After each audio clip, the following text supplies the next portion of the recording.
This story delves into themes of altered reality, psychological distress, and existential dread.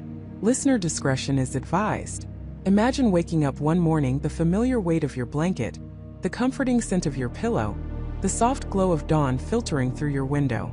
Everything is exactly as it should be. Except it isn't. Not quite. For David Miller, that morning began like any other Tuesday.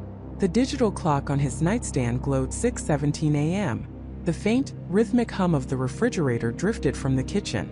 The familiar, comforting weight of his wife, Emily, was beside him, her soft breathing a steady lullaby. He stretched, a groan escaping his lips, and reached for his glasses on the bedside table. That's when the first flicker of unease ignited. His glasses. They weren't his. Or they were his, but different. The frames, usually a deep matte black, now had a subtle, almost imperceptible metallic sheen. The tiny scratch near the left hinge, a mark he'd earned bumping them against a door frame months ago, was gone. David blinked, rubbed his eyes, and picked them up again. He put them on. The world snapped into focus, just as it always did, but the weight on his nose felt lighter. He frowned, a tiny wrinkle forming between his eyebrows. Did I get new glasses and forget? He racked his brain, but no, he hadn't. He was meticulous about his things, especially his glasses. He'd had the same pair for 3 years. He dismissed it. A trick of the morning light, perhaps. Or maybe he was just still half asleep. He swung his legs out of bed, his feet finding the familiar cool wood floor. He stood, stretched again, and glanced at Emily. And then the unease solidified into a cold, hard knot in his stomach. Emily. His Emily. Her hair, usually a rich auburn, seemed brighter, more vibrant, almost with a hint of copper he'd never noticed before. And her eyes. He'd known those eyes for 15 years. Deep, warm hazel flecked with gold. But as she stirred, her eyelids fluttering open, revealing those familiar orbs, David felt a jolt of pure, unadulterated terror. They weren't hazel. They were a vivid, startling blue. A clear sky blue he'd never seen before. His breath caught in his throat. He stared, frozen, his mind screaming. Asterisk, no. This isn't right. This isn't her. Asterisk. Emily blinked, a soft smile gracing her lips. Morning, sleepyhead, she murmured, her voice a little higher pitched than he remembered. You're up early. David couldn't speak. He just stared at her, at the startling blue of her eyes, at the way her hair seemed to shimmer under the soft morning light. His heart hammered against his ribs. He felt a wave of nausea. David! Emily sat up, pushing her bright, coppery hair away from her face. Her smile faltered slightly. Are you all right? You look like you've seen a ghost. He swallowed hard. You're your eyes, he managed to croak, his voice rough. They're blue. Emily blinked again, confused. She touched her face, then looked at him with those impossibly blue eyes. Yes? They always have been, honey. You know that. She chuckled, a light, airy sound that didn't quite sit right with him. Did you finally wake up from that dream where I had purple polka dots for eyes? David shook his head, a frantic, desperate gesture. No. No, Emily. Your eyes are hazel. They're always been hazel, with flecks of gold. He felt a cold sweat break out on his forehead. This wasn't a dream. This was real. And it was terrifying. Emily's brow furrowed. She swung her legs out of bed, her bare feet patting softly on the rug. She walked over to the full-length mirror on their closet door, peering at her reflection. She turned back to him, a puzzled expression on her face. David, are you feeling okay? My eyes are definitely blue. Always have been. You're being silly. She sounded so utterly convinced, so utterly normal, as if he was the one who was wrong. David felt a dizzying sensation, like the floor was tilting beneath him. He walked over to the mirror, standing beside her, and stared. Her reflection stared back. Blue eyes, bright, undeniable blue. And behind them, a face that was Emily's undeniably, yet subtly off. A slightly different curve to her jawline. A tiny mole near her left temple that he didn't recognize. He turned away from the mirror, his gaze sweeping frantically around their bedroom. The framed photo on their dresser, a picture from their honeymoon, was now in a different frame. A silver one, not the dark wood one he remembered. The book sitting on his nightstand, a thriller he'd been reading, was a hardcover, when he distinctly remembered buying the paperback. The pattern on their duvet cover, a subtle geometric design, now had a faint floral motif woven into it. Everywhere he looked, things were wrong. He stumbled out of the bedroom, his mind racing, a frantic scramble for an explanation. The hallway was identical, yet the small framed print of a Tuscan landscape that usually hung near the bathroom door was gone, replaced by a modern abstract piece he'd never seen. He gripped the doorframe, his knuckles white. "David!" Emily called from the bedroom, her voice laced with concern. "What's wrong? You're scaring me." He ignored her, pushing himself into the living room. His living room. Their living room. But the sofa, usually a deep charcoal gray, was now a lighter silver. The coffee table, a sturdy oak, was now glass and chrome. The antique grandfather clock his grandmother had given them, a centerpiece in the room, was gone. In its place stood a sleek, minimalist sculpture of interlocking metal rings. A guttural cry escaped his lips. This wasn't his house. This wasn't his life. He ran to the front door, fumbling with the lock, his hand shaking so violently he almost couldn't open it. He burst outside, gasping for air, gulping in the cool morning breeze. He looked at his house from the outside. The paint was a slightly different shade of beige. The rose bushes he'd meticulously pruned in the front yard were gone, replaced by lavender. Even the mailbox, usually a simple black, was now a decorative wrought iron. He spun around, looking at his neighbor's house, the one belonging to the Johnsons. Their car, a silver sedan, was now a vibrant red SUV. The tree in their front yard, a towering oak, was a young maple. Panic, cold and sharp, seized him. He squeezed his eyes shut, willing it all to disappear. When he opened them again, nothing had changed. The red SUV, the maple tree, the lavender bushes. The slightly off beige house. He heard Emily's voice from the open front door, closer now, filled with genuine alarm. "David, what on earth are you doing? You're in your pajamas." He turned to her, desperate, his face pale and drawn. "Emily, listen to me. This isn't our house. This isn't our neighborhood. Nothing is right. Your eyes are blue. My glasses are different. The sofa. The clock. The Johnsons' car." He gestured wildly, his voice rising to a frantic pitch. Emily walked down the 3 steps to the driveway, wrapping her arms around herself, a worried frown on her face. She looked at him with those startling blue eyes, a gaze that was both familiar and utterly alien. "David, honey, you're not making any sense. Our house is exactly the same as it was yesterday. My eyes have always been blue. You've had those glasses for years. Are you feeling ill? Should I call Dr. Evans?" Her calm, rational tone, her unwavering belief in her reality, was more terrifying than any monster. It meant he was alone in this. Utterly, horrifyingly alone.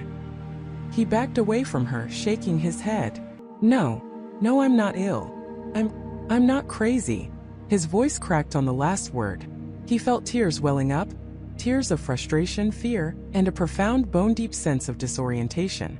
Something happened. Overnight, everything shifted. He looked past her at the quiet suburban street, bathed in the gentle light of the rising sun.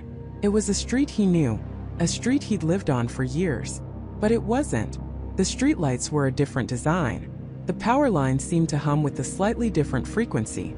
Even the air felt subtly, imperceptibly thinner. He was standing in his driveway in his pajamas, staring at a world that looked like his, smelled like his, sounded like his, but was fundamentally, terrifyingly not his. And the woman he loved, the woman who stood before him with blue eyes and a worried frown, had no idea. She was perfectly at home in this subtly altered reality, which meant somehow he was the one who didn't belong. He took another step back, then another, his gaze fixed on Emily's blue eyes. A horrifying thought began to form, a chilling whisper in the back of his mind. What if this wasn't just a shifted reality? What if he was the one who had shifted?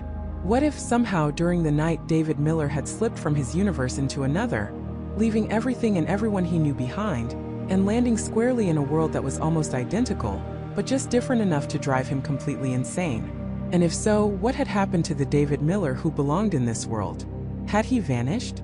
Or was he perhaps waking up in David's own bed, in David's own universe, staring at a hazel-eyed Emily, wondering where he was? The thought sent a fresh wave of terror through him, colder and deeper than anything he'd felt before. He was a stranger in his own life, a ghost in a reality that wasn't his. and the sun hadn't even fully risen yet. He stood frozen, the warmth of the coffee mug slowly seeping into his trembling hands, a stark contrast to the icy dread gripping his chest. Emily, this Emily, turned from the stove, a spatula in hand, her smile a little too wide, a little too bright. "Everything all right, honey? You look like you've seen a ghost." The irony was a bitter taste in his mouth. He was the ghost. He forced a strained smile, a pathetic imitation of normalcy. "Yeah, just spaced out for a second. Long night." She chuckled, a sound that grated on his nerves. "Tell me about it." Little Timmy was up with a cough at 3 a.m. "I swear that kid has the immune system of a dandelion." Timmy, his son. His real son, 6 years old, was named Ethan. And Ethan had never had a cough in his life, let alone at 3 a.m. The name Timmy felt like a spike driven into his skull. He swallowed hard, trying to keep his composure. "Right. Timmy. Poor guy." Emily placed a plate of scrambled eggs and toast in front of him. The eggs were overcooked, almost rubbery, and the toast was barely browned. Emily, his Emily, was a fantastic cook, famous for her fluffy omelets and perfectly golden toast. This was an insult to breakfast. He picked up his fork, the metal feeling alien in his hand. "Eat up," she said, her voice cheerful, oblivious to the silent scream building inside him. "Big day at work, right? That presentation for Sterling Industries." Sterling Industries. He worked for a small tech startup, not a giant conglomerate. His job involved coding, not presentations. "Yes, Sterling," he mumbled, pushing a piece of rubbery egg around his plate. He needed to get out. He needed a moment alone to process this impossible nightmare. He managed a few bites, each one a struggle against the rising nausea. I think I'm gonna head out a little early. Want to get a head start on traffic." Emily frowned, a flicker of something he couldn't quite place. Concern? Annoyance? Crossing her face. "Already? But your coffee's still hot. And you usually help Timmy get ready for school." "He's fine, right?" David said, standing abruptly. "You got it covered." He needed to escape to breathe. He kissed her quickly on the cheek, feeling nothing but a profound sense of wrongness. Her skin felt unfamiliar, her scent not quite right. He practically fled the kitchen, grabbing his briefcase, a heavy, leather monstrosity he'd never owned, from beside the front door. He fumbled with the locks, his heart pounding a frantic rhythm against his ribs. The house, this perfect, unfamiliar house, felt like a prison. Outside, the sun was indeed fully risen, casting long shadows across a meticulously manicured lawn he didn't recognize. His car was a sleek silver sedan, not the reliable, slightly dented SUV he drove every day. He stared at it, a wave of despair washing over him. It was a new model, one he couldn't possibly afford. He reached into his pocket, pulling out a set of keys. They felt heavy, substantial, unlike his usual lightweight keyring. The remote unlock button worked, and the sedan chirped, its headlights flashing. He slid into the driver's seat, the leather cool against his skin. The interior smelled of new car, something he'd always loved, but now it only intensified his feeling of alienation. The dashboard was a futuristic array of digital displays, nothing like the familiar analog gauges of his SUV. He started the engine, a quiet hum filling the cabin. He put the car in reverse, backing out of the driveway, his movement stiff and mechanical. As he drove, the world outside the window seemed to shift and warp around him.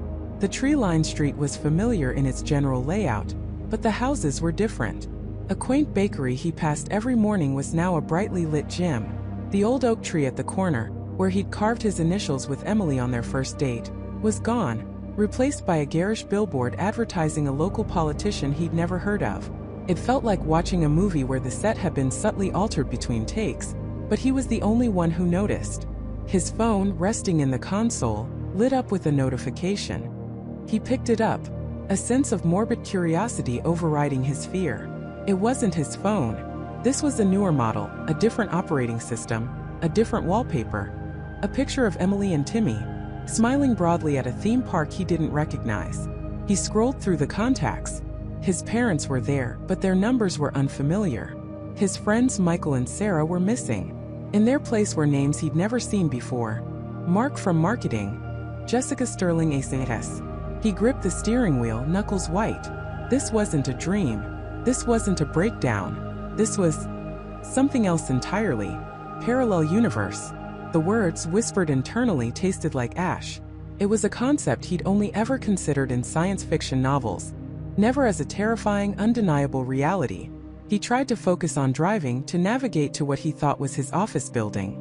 The GPS on the car's display, a voice he didn't recognize, directed him through streets that felt vaguely familiar, yet subtly wrong. He passed a coffee shop he frequented, but it had a different name, a different logo. The morning radio show, usually a lively banter between two hosts he knew, was now a serious, somber news report about global economic shifts and a new energy crisis. The world felt heavier, more serious, less vibrant. He finally pulled into a massive multi-story parking garage. This wasn't his office building. His office was a modest, two-story building in a quiet industrial park. This was a towering skyscraper, glass and steel reflecting the morning sun. A large sign above the entrance read, "Sterling Industries." He parked, heart hammering against his ribs. He couldn't go in there.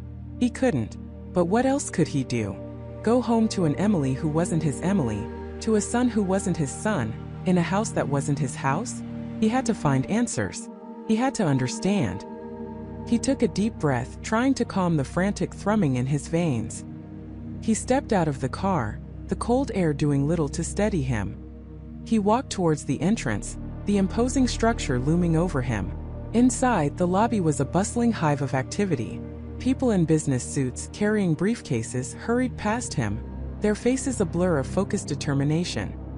He approached the reception desk, a sleek, minimalist counter manned by a woman with a severe bun and an equally severe expression.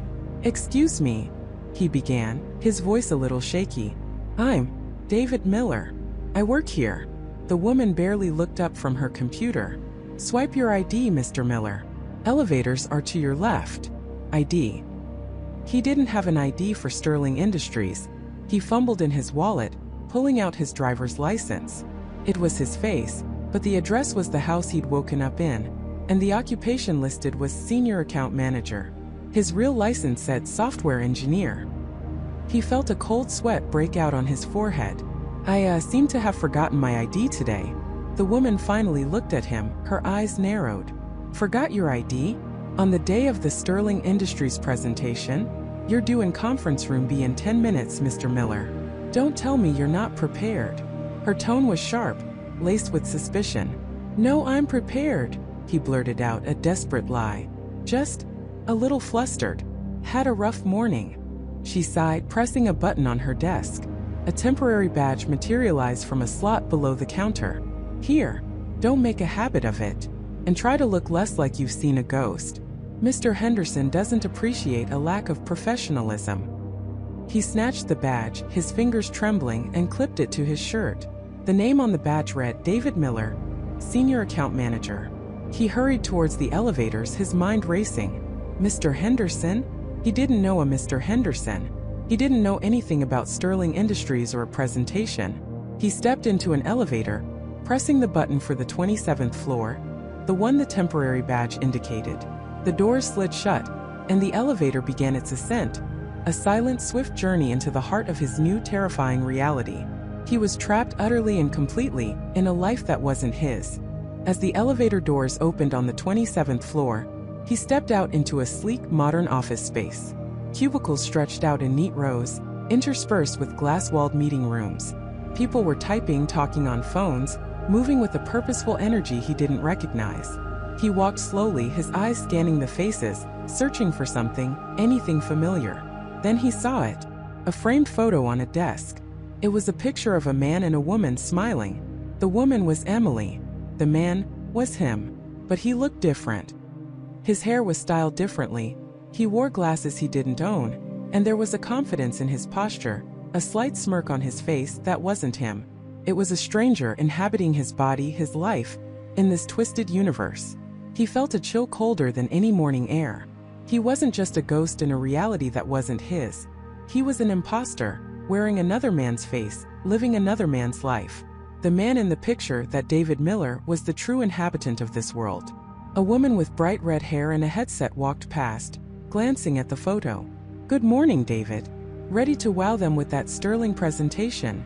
she chirped, her voice friendly but brisk. Mr. Henderson's already in conference room B. He just stared at her blankly, unable to form a coherent response. Yeah, ready. She gave him a thumbs up and disappeared around a corner. He needed to find a quiet place, a bathroom, anything to collect himself. He wandered aimlessly for a moment, the faces of strangers blurring around him. He felt like he was suffocating. He found a men's room, pushed open the door and stumbled inside. He locked the stall door behind him, leaning against it, his breath coming in ragged gasps. He splashed cold water on his face, staring at his reflection in the mirror. It was his face undeniably, but the eyes staring back were haunted, filled with a terror that felt too profound for words. He pulled out his phone again, the unfamiliar device. He had to find something, any clue. He opened the browser, his fingers fumbling. What would he even search for? Parallel universe? Woke up in different reality? It sounded insane. He scrolled through the news headlines on the phone's homepage. Nothing about strange occurrences, no scientific breakthroughs about dimensional travel. Just the same mundane yet subtly different world news. Then his eyes caught on a small article, tucked away in a local science section, dated just 2 days ago.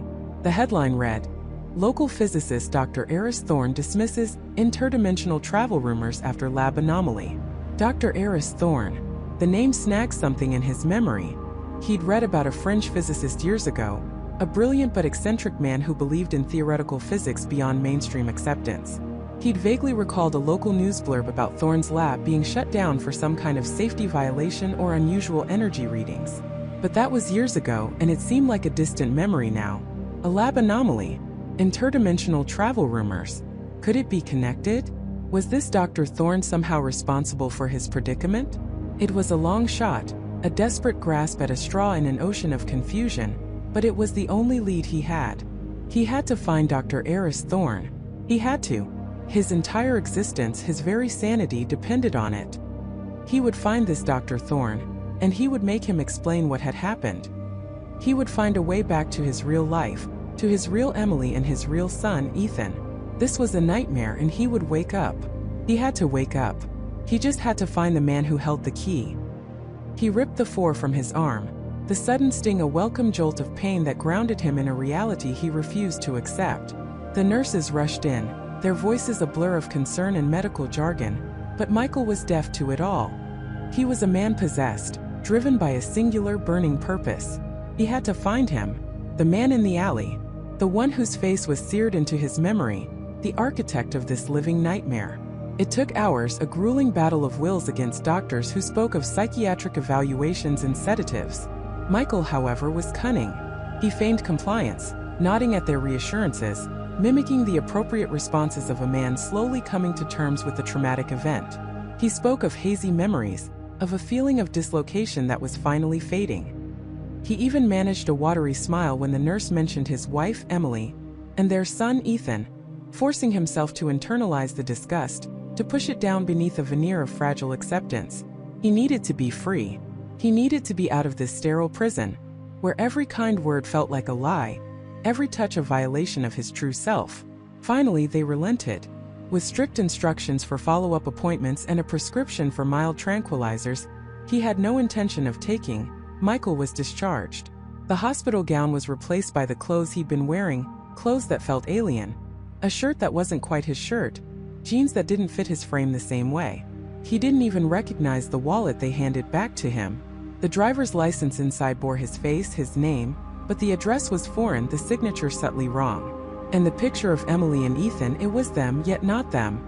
A chilling doppelganger of his own family, staring back with unfamiliar eyes. He stepped out into the crisp autumn air. The city noise a cacophony that assaulted his heightened senses. He didn't have a car. This Michael apparently took public transport or taxis. He fumbled in the wallet, finding a handful of cash and a credit card. He hailed a cab, giving the address of his apartment, the one he knew, the one he shared with his Emily and his Ethan. The driver, a gruff man with a chewing tobacco habit, looked at him strangely. "That's not where you live, buddy," the driver grunted, checking his GPS. "You just came from there. You want to go back to the hospital." A cold dread coiled in Michael's stomach. Of course, in this reality he was already home. He stared at the address on the license again. A different neighborhood, one he barely recognized. He gave the driver the new address, his voice hoarse. The ride was silent, punctuated only by the driver's occasional spitting. Michael stared out the window, every street, every building a cruel mirror of what should be, yet subtly altered. A familiar coffee shop had a different name. A park where he used to take Ethan had a new statue. It was like looking at a photograph that had been expertly manipulated, every detail just a hair off, creating a sense of profound unease. He arrived at a modest 2-story house, painted a muted blue, with a small, well-tended garden. It was nice, pleasant even, but it wasn't his. He paid the driver and walked up the unfamiliar path, his heart hammering against his ribs. He used the key from the wallet. The door opened to a home that was both alien and eerily intimate. Photos on the mantelpiece showed him with this Emily and this Ethan smiling, laughing, living a life that was a perfect replica of his own, yet utterly false. He walked through the living room into the kitchen, his hand brushing against a ceramic mug that depicted a cartoon superhero. A mug Ethan would have loved. A knot tightened in his throat. He was an intruder in his own life, a ghost haunting a parallel existence. He had to fight the urge to scream, to smash everything, to shatter the illusion. But he couldn't. He had a mission. He had to find the man. The alley. That was the only place. He needed to retrace his steps, to find the exact spot where his world had fractured. He looked for a car, but there was none in the driveway or on the street outside.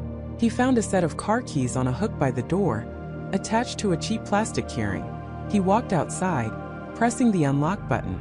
A sensible, silver sedan down the street blinked its lights. A practical car, not the sporty model he owned.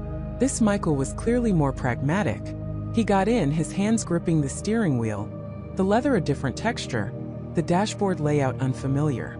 He started the engine, the purr a foreign sound. He typed the hospital's address into the car's navigation system, then mentally calculated the route to the alley, which was a few blocks away. He drove, his mind a whirlwind of fear and fierce determination. He found the alley, tucked between a laundromat and a dimly lit bar.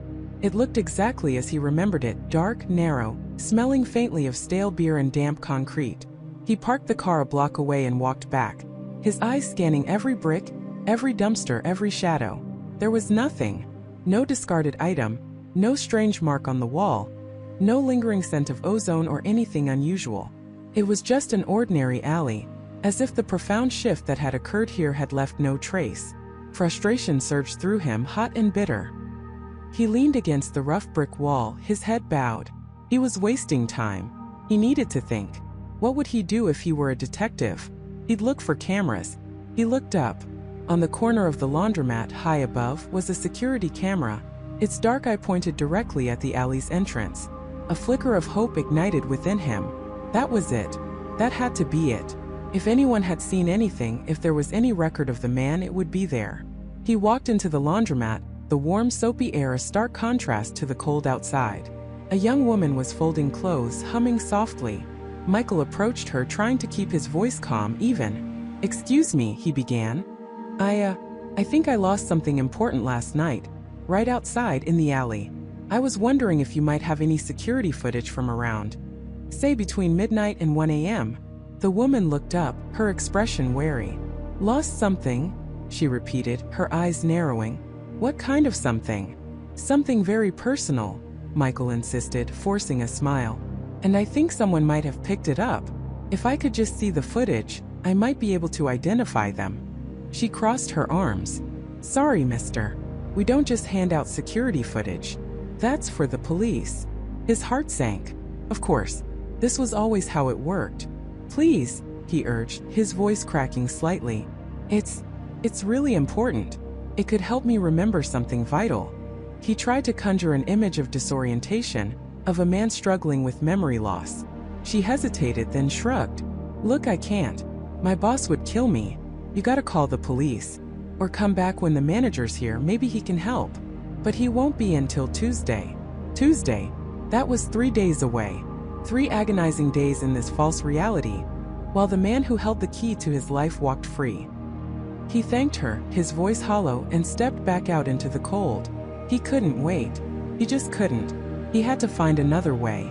He walked around the block looking for other cameras. A bank across the street, a liquor store down the road, even a traffic camera at the intersection. There were dozens of eyes watching the city, but getting access to their feeds would be impossible without a police report, and he couldn't go to the police. They'd lock him up again, probably for good this time. He returned to his car, feeling utterly defeated. He put his head in his hands, the weight of his predicament crushing him. He was alone, utterly, terrifyingly alone. No one believed him. Everyone he knew, everyone he loved was a stranger. He was adrift in an ocean of lies, with only a fleeting memory of a face to guide him. He closed his eyes, forcing himself to recall every detail of that night. The chill in the air, the faint smell of rain, the sudden flash of light, and the man. What did he look like? Average height, sure. Dark jacket, a baseball cap pulled low. Anything else? A distinct feature, a gait, a logo? He replayed the moment in his mind over and over. The man had been standing near a dumpster, fumbling with something small and metallic. He'd looked up, startled, as Michael crashed into the alley. Michael tried to remember his eyes. They were dark, intense, and for a split second, they held a flicker of something Michael couldn't quite place. Surprise? Fear? Recognition? Then the man had dropped something. A small metallic object. He'd bent down, scrambling, and then the flash. Michael remembered the man clutching something small, almost like a device, before the blinding white light. A device? What kind of device? His mind raced, grasping at straws. It was too small to be a weapon, too intricate to be an ordinary tool. It had glowed, a faint, internal luminescence. He remembered the man's desperate attempt to hide it, to scoop it up. He opened his eyes, a new resolve hardening his jaw. He might not be able to get the security footage yet, but he knew where the man had been standing. He knew he had dropped something. Maybe, just maybe, he hadn't found everything. He got out of the car and walked back to the alley, his steps purposeful. He ignored the cold, the lingering sense of despair. He went straight to the dumpster, his eyes scanning the ground. He knelt, running his fingers over the grimy pavement, between discarded wrappers and cigarette butts. Nothing. He checked the cracks in the concrete, the small crevices where something might have rolled. His fingers brushed against something cold, hard, and metallic, half buried beneath a crumpled fast food bag. His breath hitched. He carefully pulled it out. It was a small cylindrical object, no bigger than his thumb. It was made of a dark, almost obsidian-like metal, smooth and cool to the touch. One end was capped with a tiny, intricate lens, almost like a miniature camera or sensor. The other end had a small, almost invisible button. And etched into its side, in a script he didn't recognize, were 3 symbols that glowed with a faint, pulsing blue light. They looked ancient yet futuristic. And as Michael held it, a strange hum, almost imperceptible, vibrated through his fingertips. This wasn't a dropped coin. This wasn't a lost key. This was something else entirely. Something alien. Something powerful. And it pulsed with a silent energy that made the hairs on his arms stand on end. He had found it. The first tangible piece of evidence. The key, perhaps, to unraveling this impossible nightmare. He had found it. The first tangible piece of evidence. The key, perhaps, to unraveling this impossible nightmare. Michael stared at the object. It wasn't large, perhaps the size of a grapefruit, but its presence filled the small, dusty room. It was perfectly spherical, a material so dark it seemed to absorb all light, like polished obsidian, yet it wasn't stone. It was smooth, almost impossibly so, and cool to the touch, even in the stale heat of the abandoned observatory. But it was the hum that truly captivated him. A low, resonant thrum that vibrated deep within his chest. A silent symphony only his nervous system seemed to register. And the light, a faint internal luminescence, deep violet, pulsed rhythmically from within its depths, like a slow alien heartbeat. His heart hammered against his ribs. Every instinct screamed at him to run, to leave this impossible thing behind, to pretend he'd never seen it. But his scientific mind, the relentless curiosity that had driven him his entire life, was a powerful counterforce. This was it. The anomaly. The source. With a trembling hand, Michael reached out. His fingers brushed against its cool, unnerving surface. A jolt, not electrical but something far more profound, shot up his arm.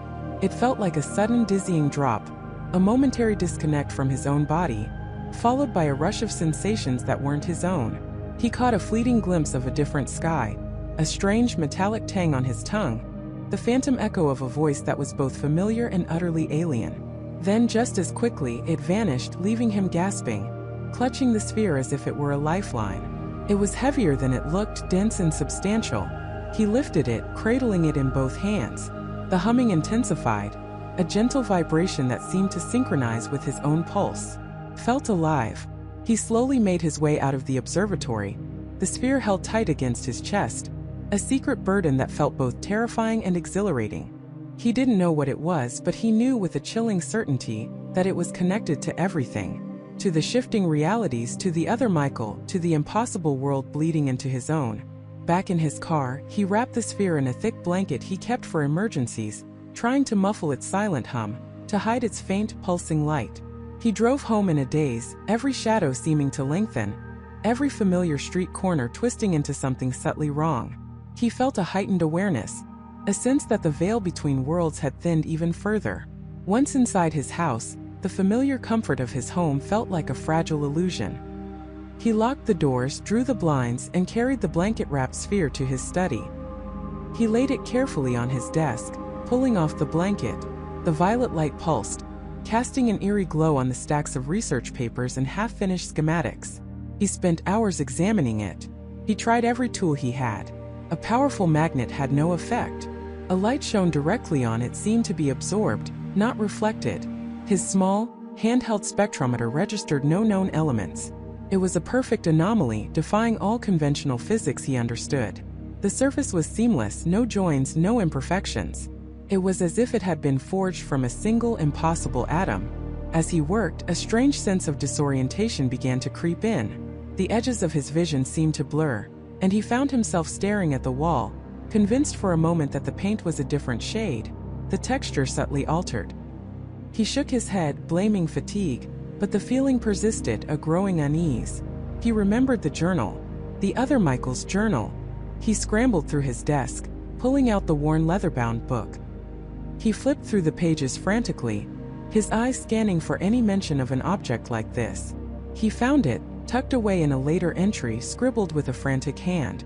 The anchor. Found it. The source of the bleed.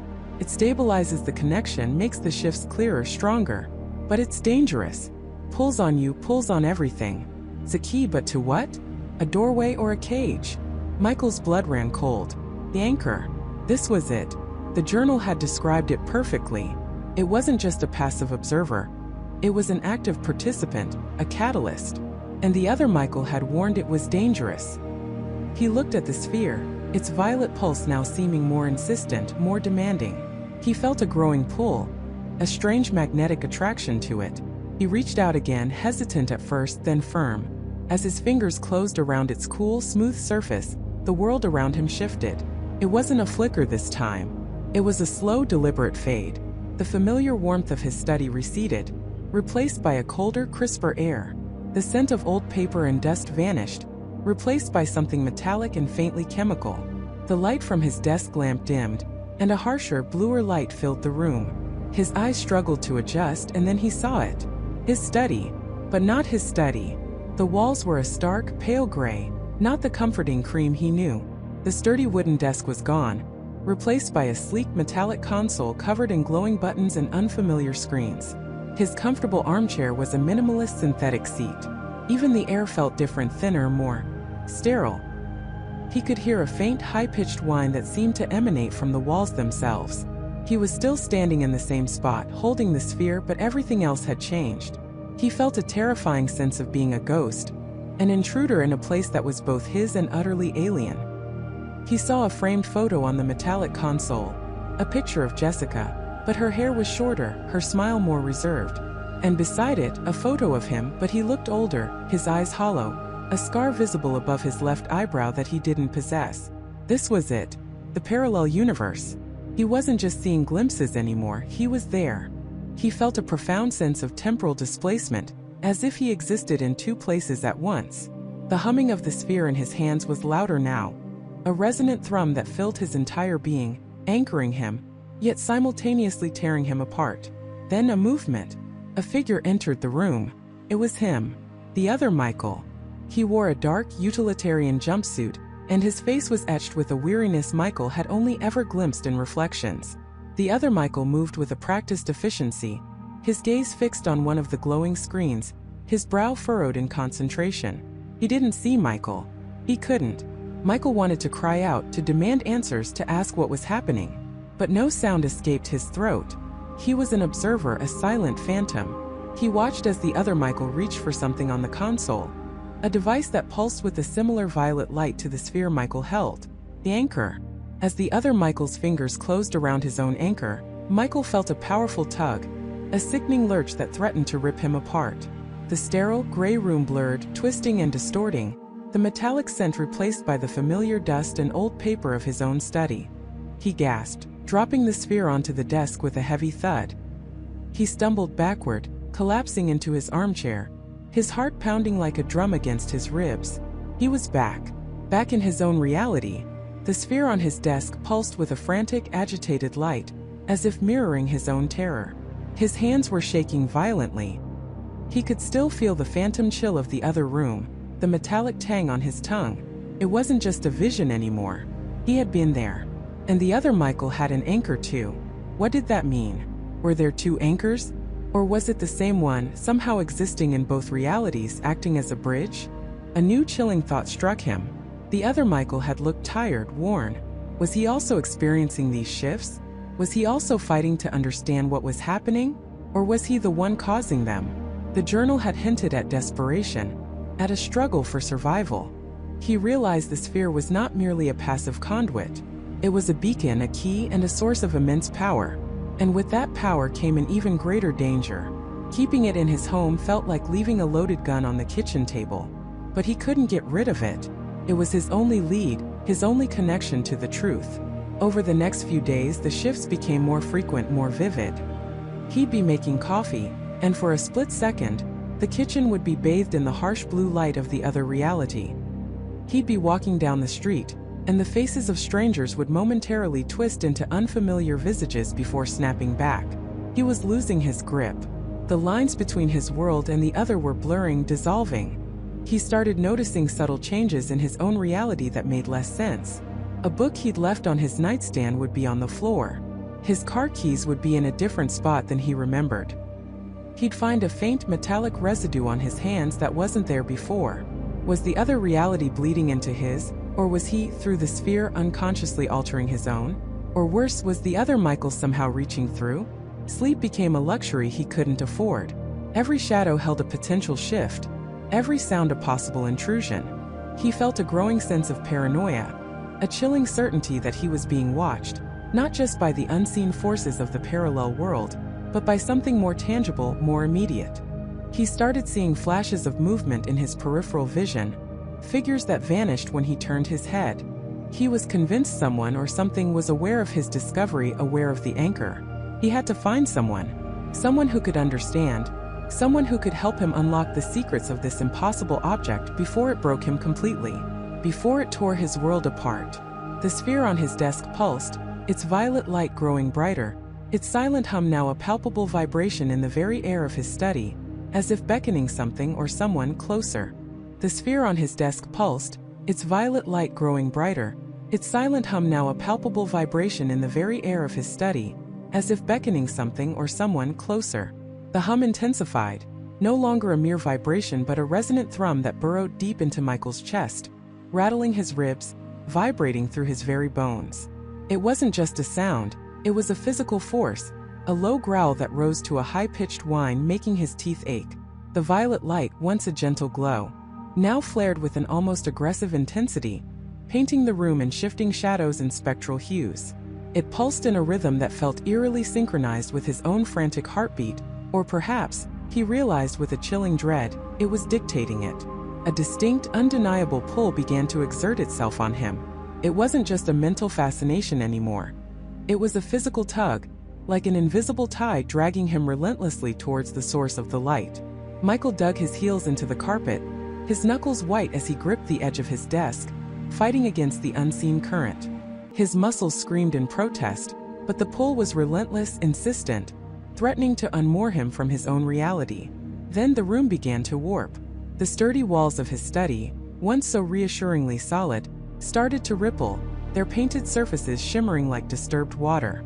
The posters of his favorite bands and abstract art, usually sharp and vibrant, stretched and elongated, their images distorting into grotesque, unrecognizable forms. The air itself grew thick and heavy, pressing in on him, making each breath a laborious effort, as if he were trying to inhale underwater. A strange metallic tang filled his nostrils, mixing with the scent of ozone and something else, something ancient and cold. Directly above the pulsating sphere, a shimmering translucent tear began to form in the air. It wasn't a reflection of light, nor a trick of his increasingly strained vision. It was an opening, a delicate, almost invisible fissure in the fabric of space itself. Slowly, with an unnerving grace, it expanded, blooming like a drop of ink in clear water, but composed of pure, shifting light and distorted reality. It was a window, a portal, gradually unveiling the terrifying vista beyond. Through this nascent rift, Michael saw it. Not fleeting images, not fragmented glimpses, but a stable, unerringly clear view. It was his study, his exact study.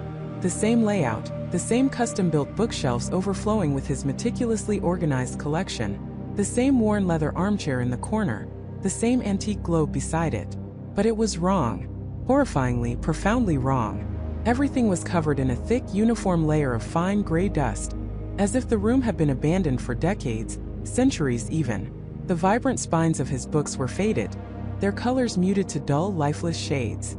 The once lustrous wood of his desk and shelves was cracked and splintered, the varnish peeling away like dead skin. The air within the rift seemed utterly still, choked with an oppressive silence, a palpable sense of decay and profound emptiness. It was a ghost of his own world, a decaying echo. He focused on the details, desperate to understand, to find a flaw in the illusion. On his actual desk, a framed photograph of his sister, Emily, smiled back at him, a beacon of warmth and familiarity.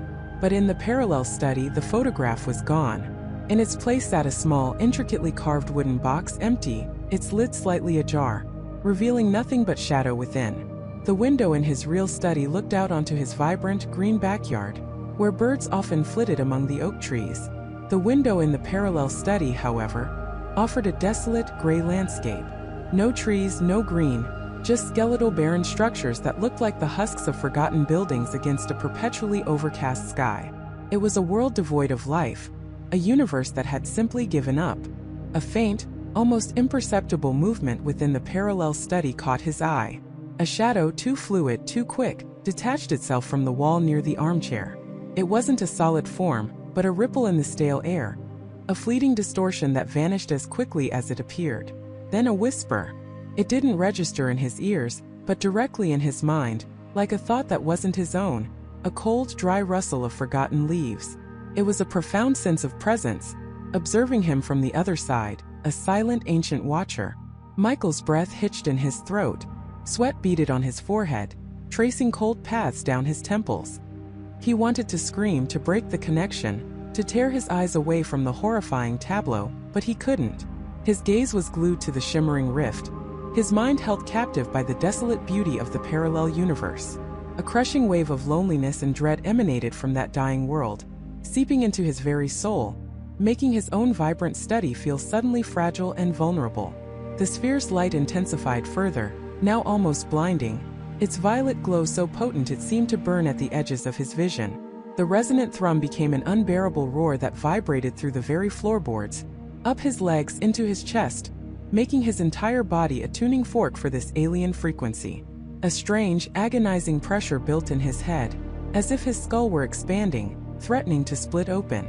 He felt stretched, unmoored, his own reality fraying at the edges. The rift above the sphere, no longer content with its slow, deliberate expansion, began to grow more rapidly, its shimmering edges pushing outward, threatening to engulf his entire study.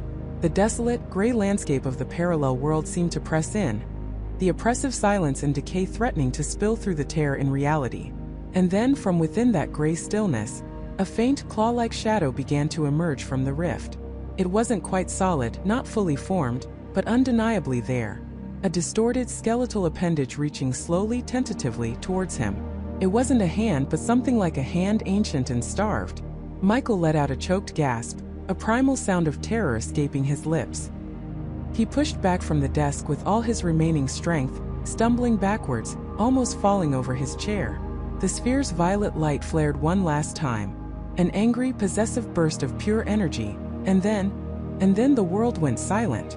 The violet light, which had been a suffocating presence, vanished as if it had never been, plunging Michael's study into a sudden, absolute darkness. His eyes, accustomed to the oppressive glow, struggled to adjust, seeing only deeper shades of black. But the darkness was a relief, a sudden, desperate reprieve from the impossible reality that had just assaulted his senses. He heard his own ragged breathing, a harsh, animalistic sound in the profound quiet. His heart slammed against his ribs, a frantic drumbeat signaling pure, unadulterated terror. He was still stumbling backwards, arms flailing, until his back hit the wall with a dull thud that rattled his teeth. He slid down, collapsing onto the carpet, legs splayed, gasping for air that felt thin and cold, as if the oxygen had been sucked out of the room along with the light. He squeezed his eyes shut, trying to banish the afterimage burned onto his retinas. It wasn't a clear image, not like a photograph. It was a feeling, an overwhelming, instantaneous download of impossible information, a sense of infinite, swirling chaos, of structures that defied geometry, of colors that didn't exist on any spectrum he knew. And within that maelstrom he had felt it, a colossal, indifferent gaze, a presence that wasn't just observing but penetrating. It was the feeling of being utterly insignificant, yet simultaneously horribly, intimately known, like a microscopic organism suddenly aware of the universe, and the universe in turn aware of it. It was too much. His mind recoiled from the memory, fighting it, trying to categorize it as a hallucination, a stress-induced optical illusion. But the visceral terror that still gripped him, the icy dread that had seeped into his very bones, told him otherwise. This wasn't a trick of the light or a figment of his imagination. This was real, and it had just touched him. Minutes bled into an eternity. He lay there, curled against the wall, trembling uncontrollably, his mind a frantic scramble of fear and a horrifying, burgeoning understanding. He slowly became aware of the mundane details of his fear, the rough texture of the wall against his cheek, the faint scent of old books and dust, the distant hum of the refrigerator from the kitchen. These anchors to his familiar reality were flimsy, fragile things, barely holding back the tide of madness. Finally, with a Herculean effort, he pushed himself up. His legs felt like jelly, threatening to give out beneath him. He fumbled blindly along the wall, searching for the light switch. His fingers brushed against it, and with a desperate flick, the room was bathed in the harsh, yellow glow of the overhead fixture. He blinked, shielding his eyes, then slowly lowered his hand. His gaze was drawn instantly to the desk. There it was, the sphere. It sat exactly where he had left it, nestled in the protective foam, perfectly still, perfectly dark. It looked utterly innocuous, an inert piece of obsidian-like glass, reflecting the room's light with an almost innocent sheen. No violet glow, no pulsating energy, just a silent black orb. But Michael knew better. He saw it with new eyes, eyes that had seen beyond. It wasn't just a rock anymore. It was a doorway, a key, a silent, dormant sentinel, and it felt poisoned. He approached it tentatively, as if it might spring to life again, might unleash another impossible vision. His reflection stared back at him from the polished surface, a pale, haunted face, eyes wide and bloodshot, hair disheveled. He looked like a man who had stared into the abyss and hadn't quite made it back. A wave of nausea washed over him, bile rising in his throat. He clutched the edge of the desk, fighting the urge to vomit. His head throbbed with a pain so intense it felt like a vice was tightening around his skull. Every nerve ending in his body screamed, a phantom echo of the overwhelming input it had just received. He reached out a trembling hand, hovering inches above the sphere. He wanted to touch it, to confirm its inertness, to reassure himself that it was just an object again. But a primal part of his brain screamed no. It felt like touching a live wire, or the skin of something ancient and malevolent. He recoiled, pulling his hand back as if burned. He couldn't leave it there. Not for a moment longer. He needed to get it out of sight, out of his immediate reality, even if only to give his shattered mind a chance to reassemble. Michael found an old, sturdy wooden box in the back of his closet, one he used for storing old research papers. He lined it with a thick towel, then gingerly, using a pair of heavy leather gloves from his workshop, He picked up the sphere. It felt cold, unnaturally so, like a fragment of frozen space. He lowered it into the box, then layered several more towels on top, as if padding would somehow contain its malevolent potential. He closed the lid, secured it with a latch, and then, with a grunt of effort, he carried the surprisingly heavy box out of his study and into the darkest corner of his basement, behind a stack of forgotten holiday decorations and camping gear. Out of sight, out of mind. Or so he desperately hoped. Back in his study, the room felt empty, hollowed out. The air, once thick with an unseen presence, now felt thin and stale. He tried to sit back down at his desk, but the chair felt alien, the wood cold beneath his fingertips. He couldn't focus. His notes, his equations, the neatly organized chaos of his research. It all seemed meaningless, trivial in the face of what he had just experienced. He paced back and forth, a frantic caged animal. He splashed cold water on his face, trying to shock himself back to normalcy. He tried to read, but the words blurred on the page, failing to penetrate the fog of his terror. He tried to watch television, but the cheerful chatter of a late-night talk show felt like a grotesque mockery of his inner turmoil. Sleep was impossible. Every time he closed his eyes, the impossible colors, the swirling chaos, and that chilling, indifferent gaze flashed behind his eyelids. He saw shapes in the shadows, heard whispers in the silence. His own house, his sanctuary, had become a place of dread. He felt watched, not just by the memory of the sphere, but by something else, something that had been awakened within him, or perhaps something that had attached itself to him. He spent the rest of the night poring over his books, his research. Not on the sphere itself, but on parallel universes, quantum entanglement, theoretical physics that ventured into the truly bizarre. He needed an explanation, a framework, anything to make sense of the senseless. Was it a wormhole? A temporary rift? A localized distortion of space-time? The scientific terms, once comforting in their precision, now seemed woefully inadequate to describe the sheer, terrifying otherness he had witnessed. He found nothing. No equation, no theory, no hypothesis could account for the direct, undeniable sensory experience he had endured. He was alone in this. Utterly, terrifyingly alone.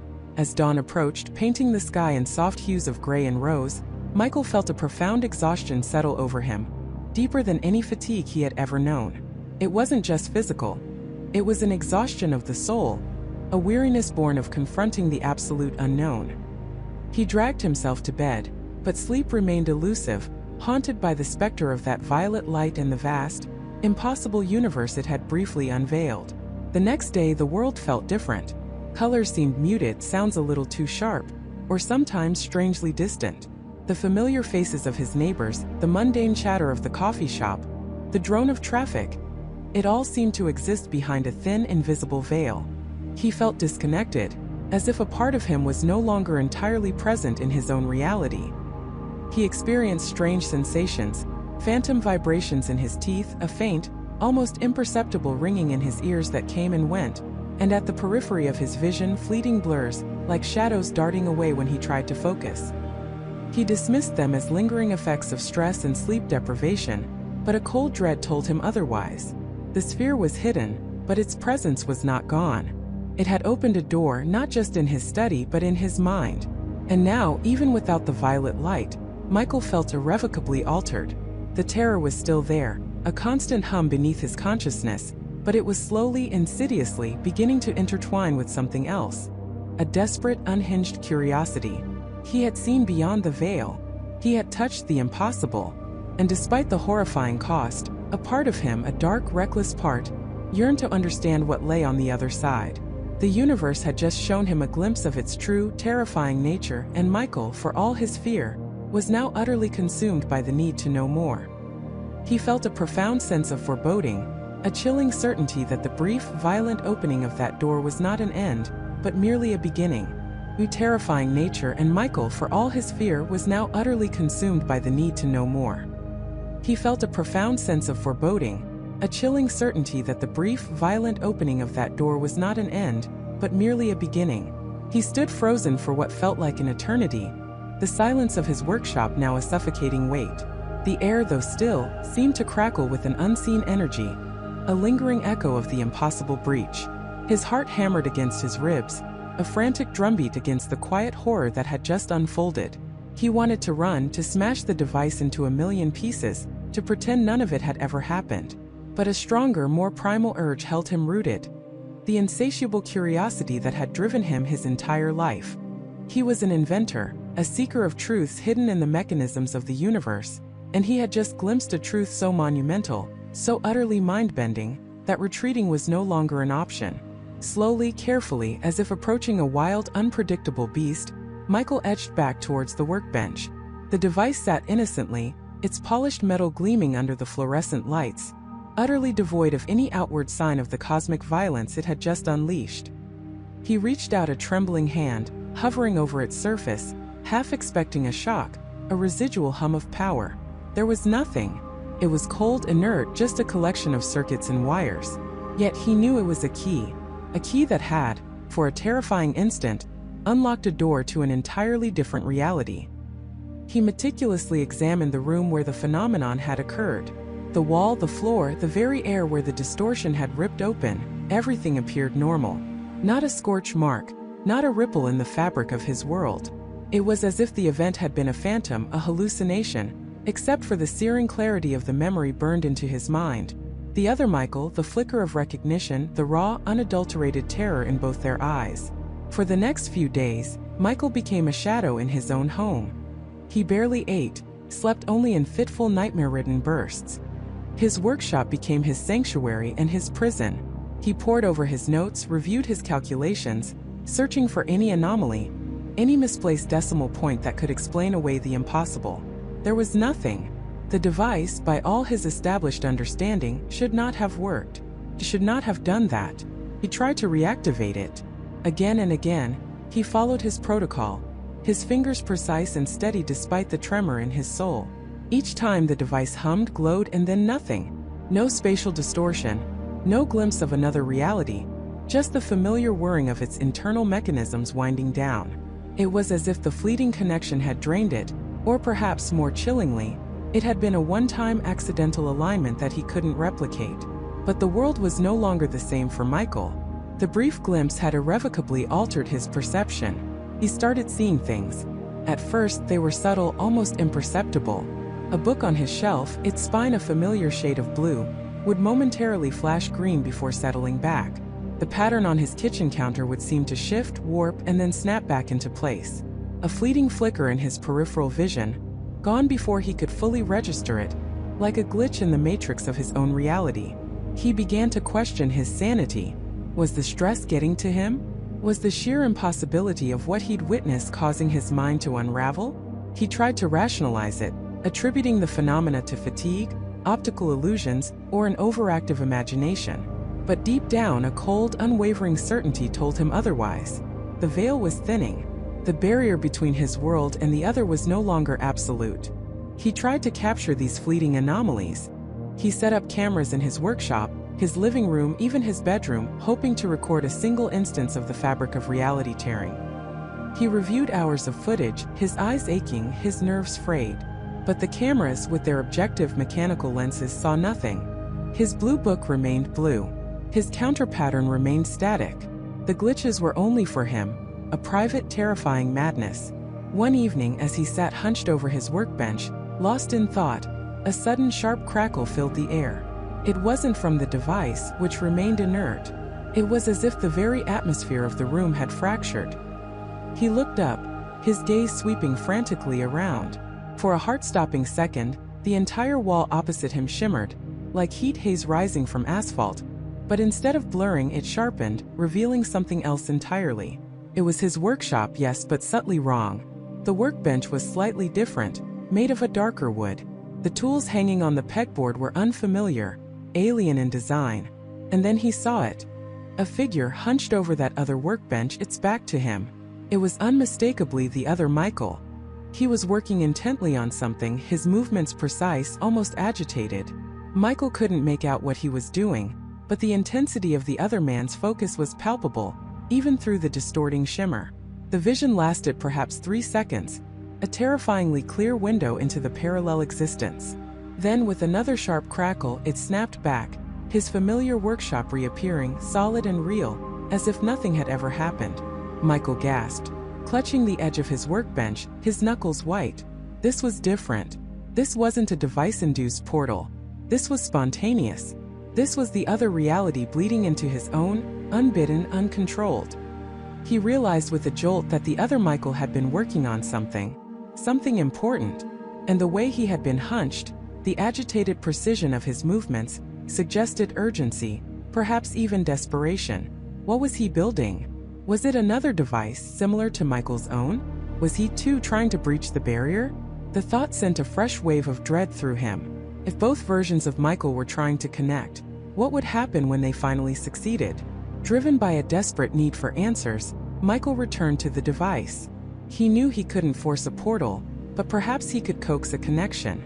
He began to systematically adjust every dial, every coil, every circuit, meticulously recording each change. He wasn't trying to open a door anymore. He was trying to tune a radio to find a specific frequency. He thought about the other Michael, about the terror in his eyes, about the way he had looked directly at him. There was an awareness there, a recognition. The other Michael knew he was being watched. He knew Michael existed. Hours bled into days, days into a week. Michael barely slept, fueled by coffee and an adrenaline surge that left him constantly on edge. He began to perceive faint echoes, auditory distortions that overlaid his own reality. Sometimes, he'd hear a snippet of conversation, muffled and indistinct, as if from a room next door, but he lived alone. Other times, a strange metallic clang, or a faint high-pitched whine that seemed to emanate from nowhere and everywhere at once. Then late one night, as a storm rattled his windows and plunged his street into darkness, Michael made a breakthrough. He had rewired a specific section of the device, altering its resonant frequency by a fraction of a hertz. He activated it, and this time the familiar hum was different. It vibrated at a lower, deeper pitch, a resonant thrum that seemed to sink into his very bones. The air around the device didn't distort visually, but it felt heavy, thick, like wading through unseen water. He leaned closer, his breath catching in his throat, and then he heard it, clearer than any previous echo, coming directly from the device, as if through a thin wall. A voice. It was distorted, crackling with static, but undeniably human, and it was calling his name. Michael? Can you hear me, Michael? The voice was his own, or an echo of his own, but it was filled with desperation, a raw plea that tore at his heart. It was the other Michael. He was trying to communicate. Michael's blood ran cold, a mix of terror and exhilaration coursing through him. He reached out, his fingers hovering over the device, wanting to reply, wanting to scream into the void that he was here. He heard. But before he could utter a sound, the voice shifted. The desperation remained, but now it was tinged with something else, something colder, more urgent. The words became clearer, though still fractured by static. Michael, you have to stop. Don't activate it. It's not a door. It's a wound, and it's letting something through. The voice cut off abruptly, replaced by a deafening shriek of static that made Michael recoil, clutching his ears.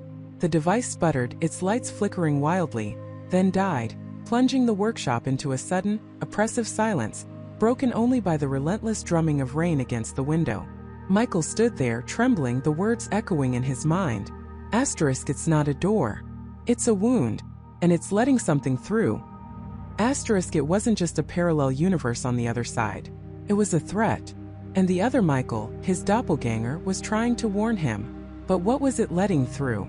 What terrible thing could bridge the gap between realities, and why was the other Michael so desperate for him to stop? The questions clawed at his mind, pushing him deeper into a nightmare he could no longer escape. The questions clawed at his mind, pushing him deeper into a nightmare he could no longer escape. Michael stared, transfixed, at the device. It pulsed with an alien green light, a malevolent heart beating in the center of his meticulously organized lab. Every hum, every flicker now felt like a taunt. He had to shut it down. He had to reverse it. Whatever was happening, it was far beyond anything he had anticipated, anything he could have ever justified. He lunged for the main console, his fingers flying over the familiar controls, desperate to find the emergency override, the kill switch, anything that would sever the connection he had so foolishly forged. But the buttons were unresponsive, inert beneath his touch.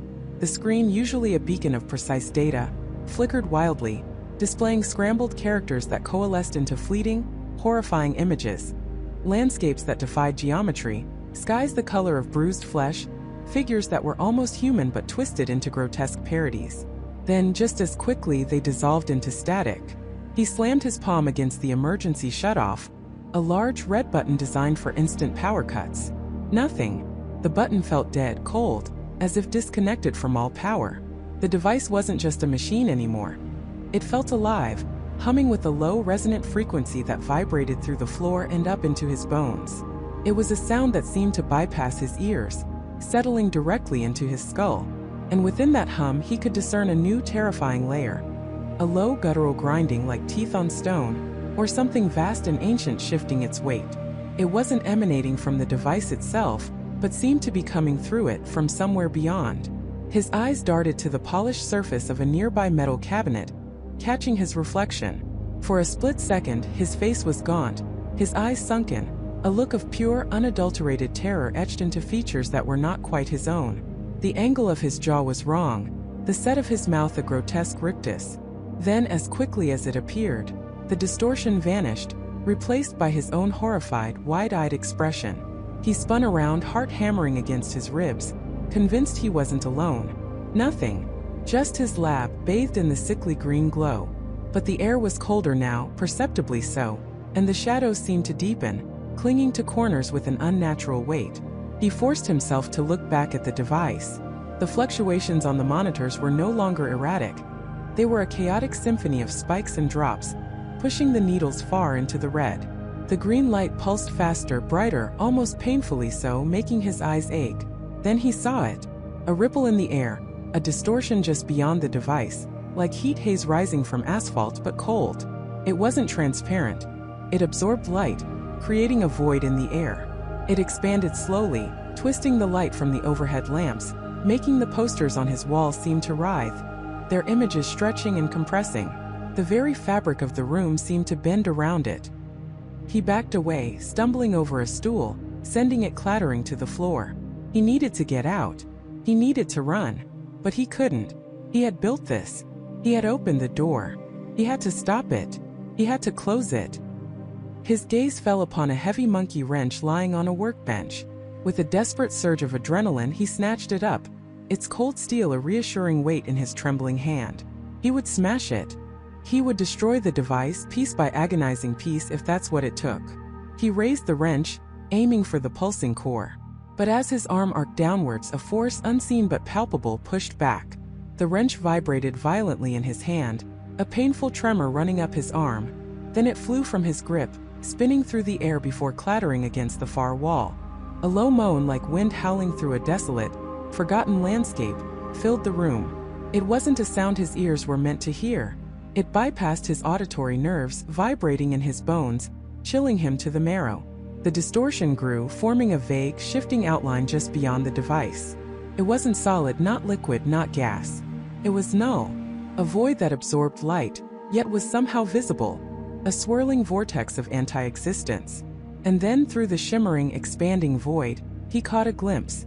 His other self, Michael from the parallel universe. He was standing behind the distortion, his face contorted in an agony that mirrored Michael's own. His mouth was open in a silent scream, his eyes wide and vacant.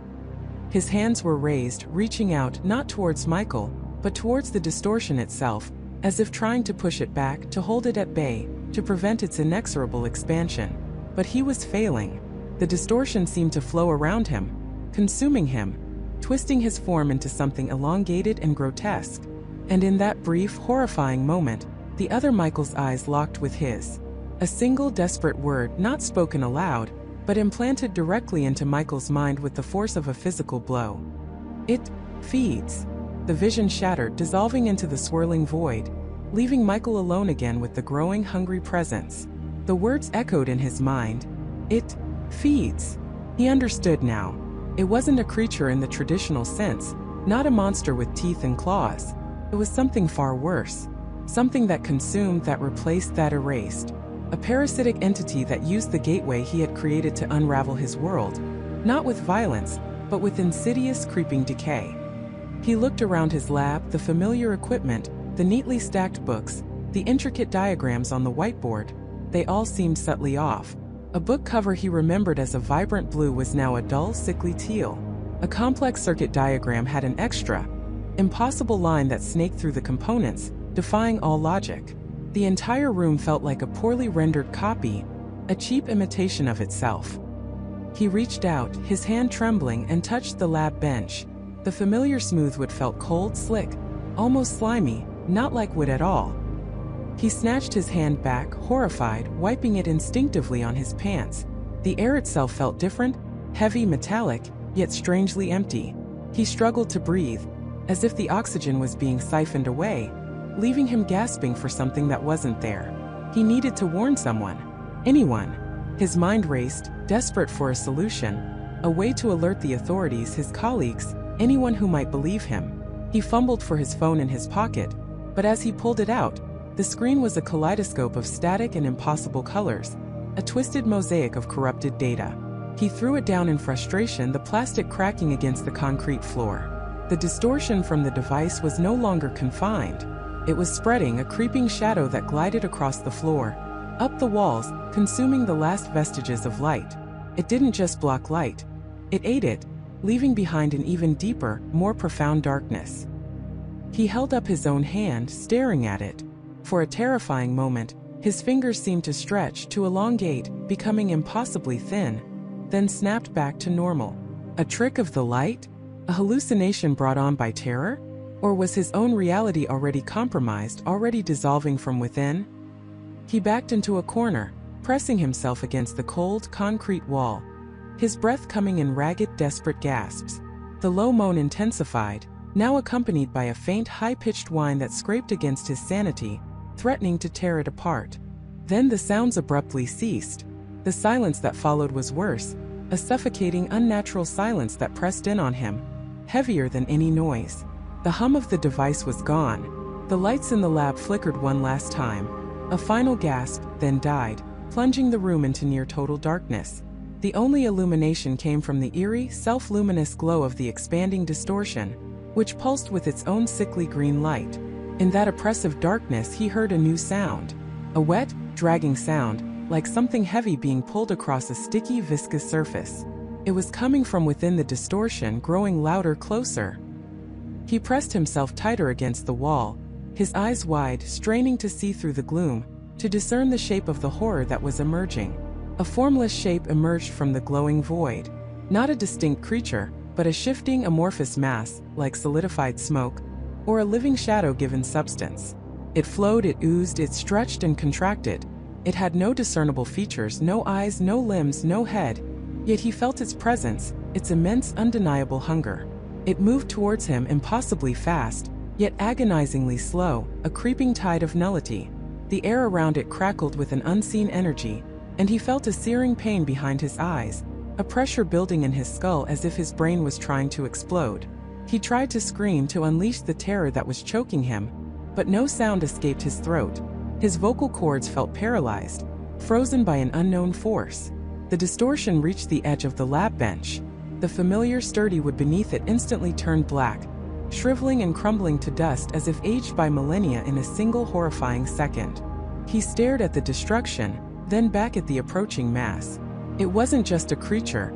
It was an agent of decay, of entropy, of ultimate unmaking. It didn't kill, it unmade. It didn't consume, it erased. And then, with a sickening lurch of understanding, Michael realized. The other Michael wasn't just warning him about a threat. He was warning him about this thing that was already here, already consuming his reality from the inside out. He had opened the door, and now something primordial and horrifying was stepping through. Not to invade, but to erase. The nightmare wasn't coming, it had arrived. The nightmare wasn't coming, it had arrived. The air in Michael's apartment, once a comforting envelope of familiar smells and temperatures, began to thin, to stretch, to fray. It wasn't a sudden, violent tearing, but a subtle, insidious unraveling, like a tapestry slowly losing its threads. The vibrant color of his living room wall, a shade he'd spent hours choosing, seemed to dim, then ripple, then quite simply not be. It wasn't fading to gray. It was fading to nothing, an absence that felt colder than any vacuum. He stumbled backward, his hand flying to his mouth, a soundless gasp catching in his throat. The framed photograph on the mantelpiece, a laughing Jessica and him at a summer barbecue, shimmered. Not a reflection but an internal distortion. Jessica's smile wavered, her eyes flickered, and then, as if erased by an invisible hand, she was gone from the picture. Just Michael standing awkwardly by himself, the background a blurry, indistinct smear. His memory struggled to hold on to her presence in that specific moment. Had she ever been there? The question was terrifying. Panic, cold and sharp, pierced through the shock. This wasn't a hallucination. This wasn't a delusion. This was real. Or more accurately, the unreal. The static he'd seen, the phantom city, the fleeting glimpses of another world. They weren't invading. They were replacing. Or worse, they were the aftermath of a replacement that had already taken place, leaving behind a void that his reality was now collapsing into. He fumbled for his phone, his fingers slick with sweat. He needed to call Jessica. He needed to call David. Someone. Anyone. The screen glowed, but the icons were shifting, melting like ice in warm water. The Contacts app morphed into a series of indecipherable symbols, then dissolved into a black rectangle. He tried to dial from memory, but the numbers themselves felt alien, slippery. He couldn't recall Jessica's full number, just a fragment, a shadow of digits. Had he ever truly known it? The insidious doubt began to creep in, eroding not just his surroundings, but his very perception, his very history. A low hum, not quite a sound, but a vibration that resonated deep in his bones, filled the apartment. It was the sound of uncreation, the subtle scent of old books from his shelf. A comfort he'd always taken for granted vanished. The books themselves, their spines worn and familiar, began to lose their definition. Pages fluttered, not from a breeze, but from an internal disintegration, turning to dust that wasn't dust but simply gone. He had to get out. He had to run. But where? If his reality was dissolving, where would he go? Would the street outside still be there? Would the city still be standing? Or would he step into the same consuming void? He lunged for the door, his heart hammering against his ribs. His hand grasped the doorknob, but it felt insubstantial, like touching a ghost. It rotated, but the latch didn't engage. He pushed, and the door swung inward, not outward. Beyond it, there was no hallway, no familiar landing. Just a shimmering expanse of what looked like a distorted reflection of his own living room, but warped, twisted, and utterly silent. It was a mirror, but one that showed not what was, but what was being unmade. A chilling realization struck him. The device. The experimental apparatus. It wasn't just a window. It was a catalyst. He hadn't just seen a parallel universe. He had, in some unfathomable way, interfaced with it, perhaps even merged with it, creating a point of catastrophic overlap. And his reality, the one he knew, was the weaker, the one being overwritten, erased by the sheer, overwhelming force of this other existence. He stumbled back, away from the impossible doorway. His eyes darted around the apartment. The sofa, where he'd spent countless evenings, was now a vague outline, a suggestion of furniture. The television, usually a beacon of light and sound, was a flat, gray slab, its surface rippling like disturbed water. The very air around him felt thin, difficult to breathe, as if the oxygen molecules themselves were being systematically dismantled. He needed to find Jessica. He needed to warn David, Emily, anyone. He pulled out his phone again, ignoring the shifting icons, and tried to focus on a single contact. Jessica. Her name. He could still remember her name. He concentrated, forcing his mind to hold on to it, a desperate anchor in a sea of dissolving reality. Jessica, he croaked, his voice sounding oddly hollow, as if half swallowed by the encroaching silence. He pressed his thumb onto the phantom call button. A crackle. Not from the phone but from the fabric of space itself. Then a voice. Not Jessica's. It was distorted, layered like 1,000 whispers speaking at once, yet eerily singular. It was the same voice he'd heard in his dreams, the one that had beckoned him, the one that had promised him wonders. You sought beyond, the voice hissed, not in his ears, but directly into his mind, bypassing his auditory nerves entirely. You opened the aperture. Michael dropped the phone, scrambling backward until his back hit the wall. Except the wall wasn't solid. It gave way slightly, a cold, smooth surface pressing against his spine, completely unlike the plaster he knew. He risked a glance behind him. There was no wall. Only the same shimmering, silent void that now threatened to consume his entire apartment. What are you?" Michael stammered, his voice trembling, barely audible even to himself. "We are the truth," the voice resonated, growing stronger, more defined, yet still alien. "The primary. The source. Your reality. A fleeting echo. A divergence. An error." An error? His entire life, his memories, his love for Jessica, his friendship with David, his very existence. An error? The casual cruelty of the statement was more terrifying than any monster. It implied not malice but indifference. He was simply a glitch to be corrected, a corrupted file to be deleted. He looked down at his hands. They were still solid, still flesh and bone, but the edges seemed softer, less defined. He could almost see through them, a faint translucence at his fingertips. He clenched his fists, trying to assert his own reality, his own will. "No!" he yelled, the sound weak and pitiful against the encroaching silence. "My world is real. I am real." The voice chuckled, a sound like grinding tectonic plates. "Reality is perception, and your perception is faltering. We merely assist." Suddenly, a searing pain shot through his head, as if an invisible drill bit was boring into his skull. Images flashed before his eyes. A city of impossible architecture, towering structures that defied gravity, bathed in a light he couldn't comprehend. Figures moved within it, not human, not alien, but something else entirely, beings of pure thought, perhaps, or crystallized energy. And they were looking at him. Not with eyes, but with a collective awareness that pierced through him, dissecting his very essence. He saw his own apartment, but their version of it. A skeletal framework of light, a phantom impression of a place that once was, being systematically dismantled by unseen forces.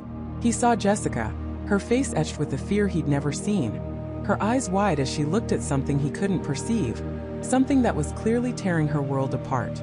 He saw David, frantically trying to communicate on a phone that was dissolving in his hands. He saw Emily sitting alone, staring blankly at a blank television screen, her reality already frayed beyond repair. They were experiencing it too. It wasn't just Michael. It was everyone. The erasure wasn't confined to his apartment. It was spreading. It was global, universal. The pain intensified, 1,000 knives twisting in his brain. He collapsed to his knees, clutching his head. The floor beneath him was no longer solid wood. It was a swirling vortex of shimmering light and shadow, threatening to pull him down into the infinite void.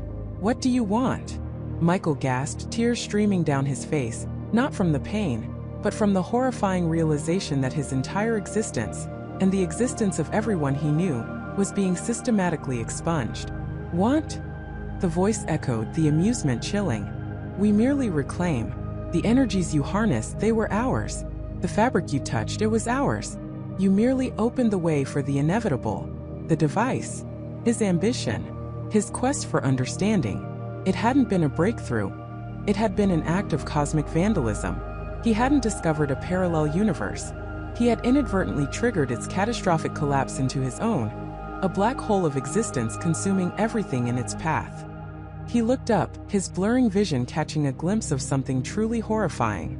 In the center of his dissolving living room, where his coffee table once stood, a tear in reality was widening. It wasn't a portal to another place. It was a wound, a jagged, shimmering aperture that pulsed with an unholy, silent light. And from within it, tendrils of pure darkness, not shadows, but the absence of light itself, began to stretch, probing, reaching. They weren't just absorbing matter. They were absorbing meaning. His fear turned to a cold, desperate resolve. He had done this. He had opened the door. He had to try and close it, or at least understand what was happening, even as his own mind and world were being systematically erased. He had to fight for the memory of Jessica's smile, for the sound of David's laughter, for the warmth of Emily's hand. He had to fight for the very concept of them. He pushed himself up, his legs shaking. The device, the console, the screens, the wiring was still there, flickering violently, its components melting and reforming in impossible ways. It was the nexus, the point of convergence. If there was any hope, any way to reverse this, it had to be there. He stumbled towards it, ignoring the fact that the floor beneath him was now more void than solid, his every step a gamble against non-existence. The tendrils of darkness reached for him, cold and insubstantial, yet utterly terrifying in their implicit promise of oblivion. He was the last bastion of his reality, and the primary universe was coming to collect its due. The tendrils of darkness reached for him, cold and insubstantial, yet utterly terrifying in their implicit promise of oblivion. He was the last bastion of his reality, and the primary universe was coming to collect its due. It wasn't a physical force, not truly. It was an absence, a negation of being, a void hungry for substance. As the first wisps touched his outstretched hand, Michael felt not pain, but a chilling erosion, as if the very atoms of his flesh were being unwoven from the fabric of existence. His hand blurred, a momentary translucent shimmer, before his sheer will, a desperate animalistic refusal to cease, pulled it back into focus.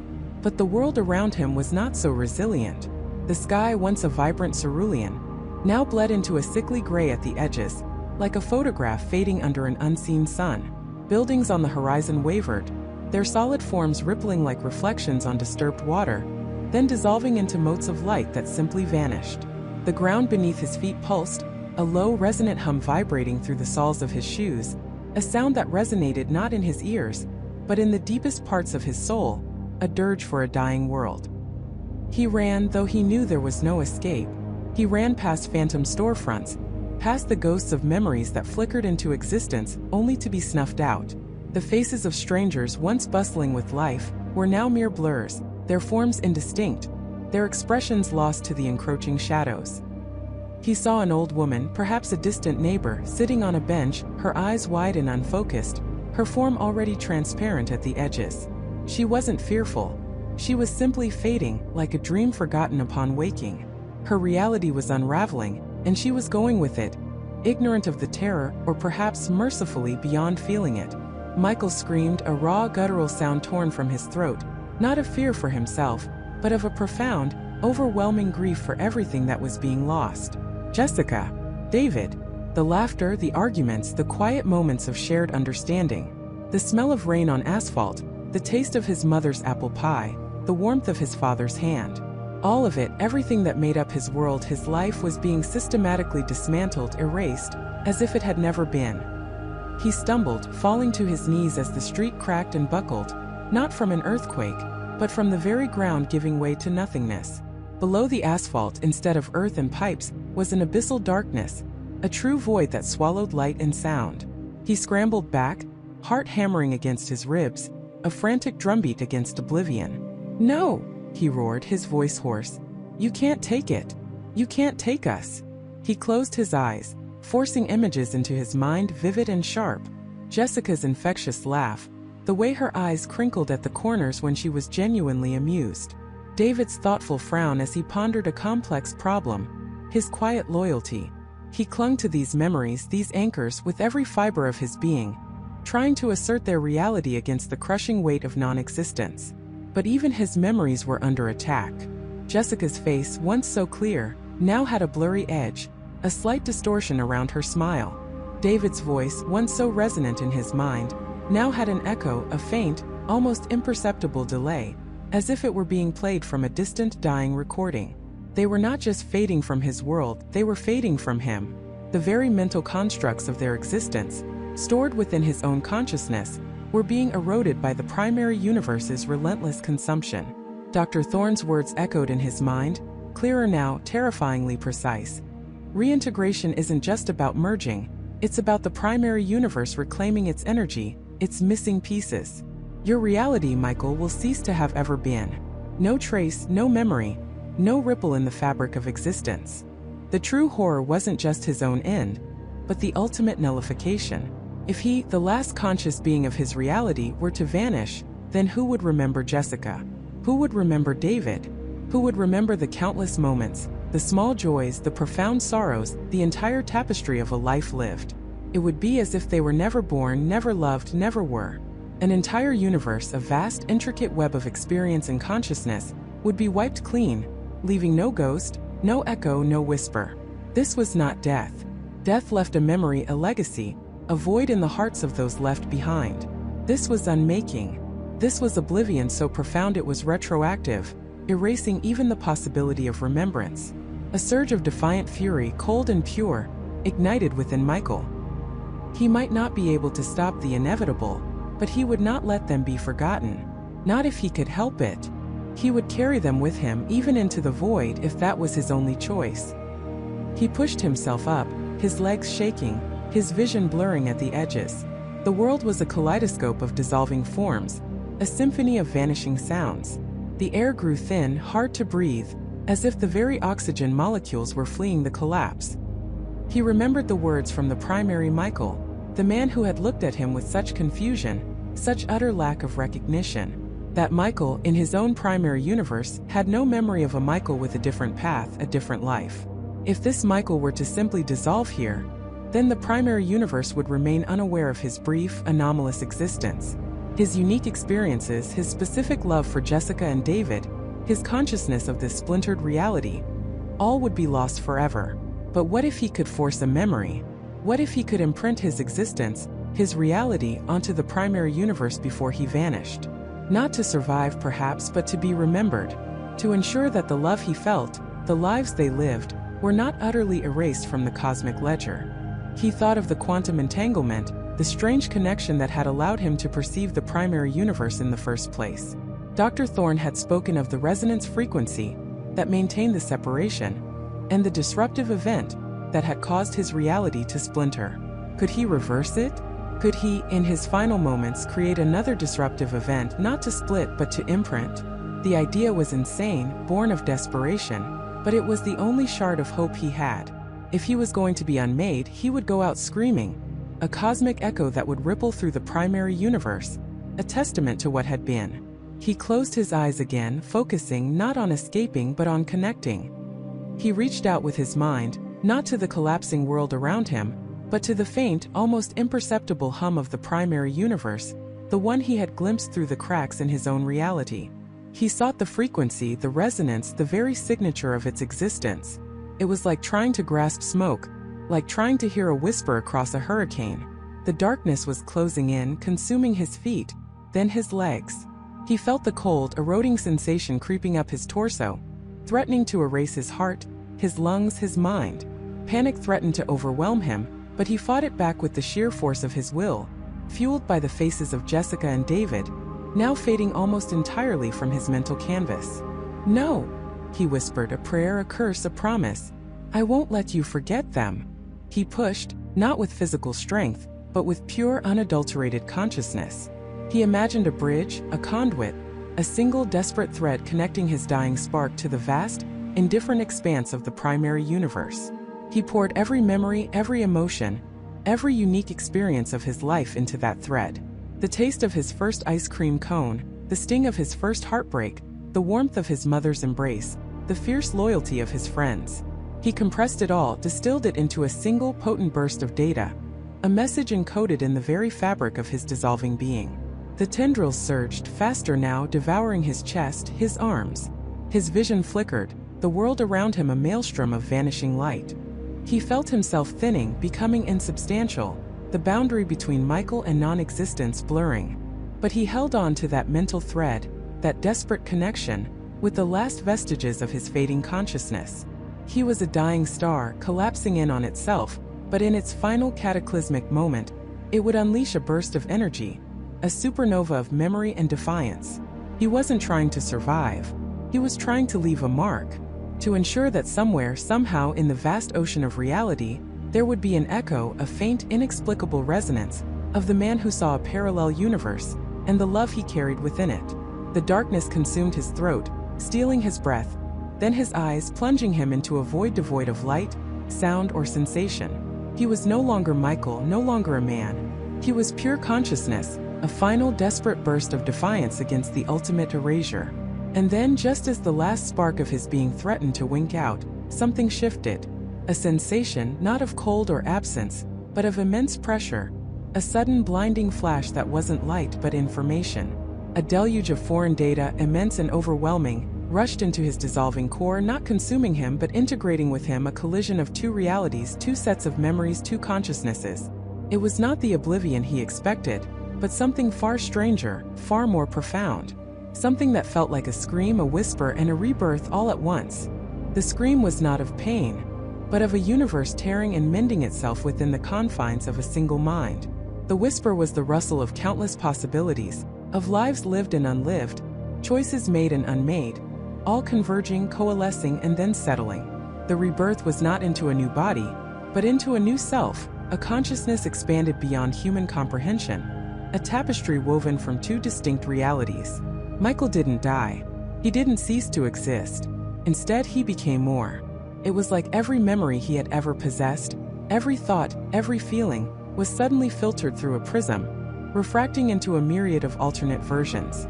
He saw himself, but also himself in 1,000 different permutations. He saw Jessica, her laugh, her smile, the way she tucked her hair behind her ear. But then he saw her again, a stranger, a face he'd never known, an absence that resonated with a profound, aching familiarity. His mind, once a singular, defined landscape, became a sprawling, infinite city. Every street had a twin, every building a reflection, every person a ghost of what could have been. The process was disorienting, a beautiful, terrifying chaos that lasted an eternity and a blink. There was no struggle, no resistance, only an acceptance, a surrender to the inevitable cosmic force that was reshaping his very being. Then silence, a profound, absolute quiet that settled over the mental maelstrom, leaving behind a crystalline clarity. Michael opened his eyes. He was in his bed. His familiar, slightly lumpy mattress, the worn sheets, the morning light filtering through his apartment window. The alarm clock on his nightstand glowed with the time. 7:03 a.m. A Tuesday. Everything was exactly as it should be. And yet, nothing was. He lay there for a long moment, simply breathing, feeling the weight of his own body, the rhythm of his heart. It was his heart, his body, but it felt different. Not physically changed, but imbued with a subtle, almost imperceptible hum, a resonance that vibrated deep within his bones. He sat up, pushing the covers back. His movements felt deliberate, precise, as if every muscle knew its exact purpose, every nerve ending was acutely aware. He swung his legs over the side of the bed, his bare feet touching the cool wood floor. The texture of the wood grain, the faint scent of lemon polish, the distant murmur of city traffic, all of it registered with an intensity that bordered on overwhelming. It was as if a filter had been removed from his perception, allowing the raw, unfiltered data of existence to flood his senses. He walked to the kitchen, the familiar path feeling alien beneath his feet. He reached for the coffee maker, and as his fingers closed around the handle, a memory flashed through his mind. The exact moment he had bought this coffee maker, the store, the sales clerk, the slight dent in the box. But then another memory overlaid it, equally vivid, equally real.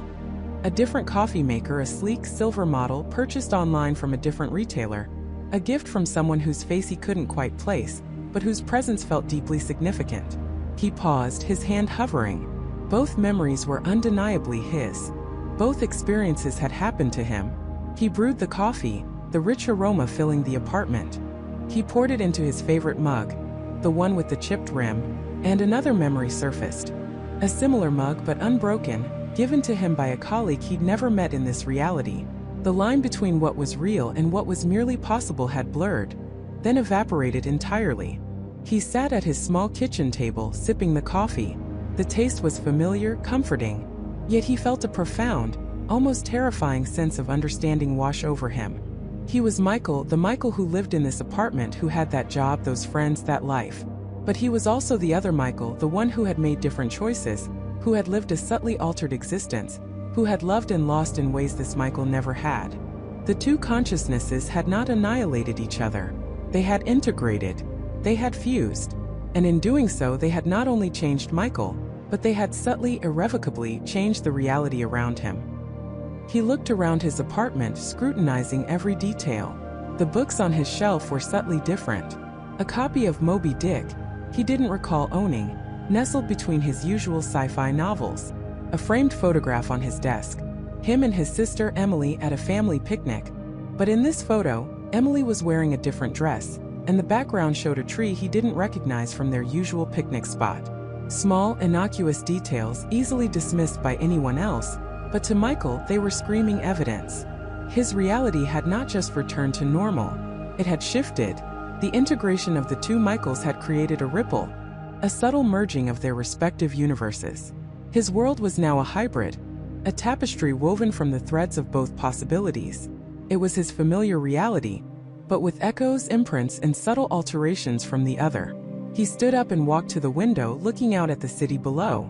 The cars moved, the people bustled, life continued its relentless march. But Michael saw it differently now. He saw the infinite potential in every moment, every choice. He saw the faint, shimmering lines of countless other realities, running parallel, intersecting, diverging. He saw the universe not as a singular, fixed entity, but as a vast, pulsating network of possibilities, constantly being born, dying, and reforming. The phenomenon he had witnessed, the parallel universe, was not an anomaly. It was the fundamental nature of existence. And the integration, the merging of his two selves, was not a tragedy, but a necessary act of cosmic alignment. He had been the bridge, the conduit through which two realities had found a moment of shared equilibrium. He was no longer just a man who had seen a parallel universe. He was the parallel universe embodied. He carried the weight of infinite choices, the wisdom of countless lives, the profound, unsettling knowledge that every decision, every path taken or not taken, created an entirely new branching reality. The loneliness was immense, a vast, echoing chamber within his newly expanded mind. Who could he ever tell? Who would ever believe him? He was forever changed, forever set apart. He was a living paradox, a walking testament to the boundless, unfathomable nature of reality. He smiled then, a slow, knowing smile that didn't quite reach his eyes. His reflection in the window showed his own face, but the eyes held an ancient depth, a quiet understanding that belied his years. He was Michael, yes, but he was also everything else. He was the whisper of a million forgotten dreams, the scream of infinite potential, the silent, profound rebirth of a universe within a man. He turned from the window, the morning sun casting long shadows across his apartment. The world was waiting, vibrant and complex, a symphony of possibilities. And Michael, the man who had seen a parallel universe, now walked within its infinite currents, a silent guardian of its secrets, a living embodiment of its boundless, terrifying beauty. He knew with an absolute certainty that the journey had just begun. The universe was far stranger, far grander, and far more intertwined than anyone could ever imagine. And he, Michael, was now a part of its silent, eternal song.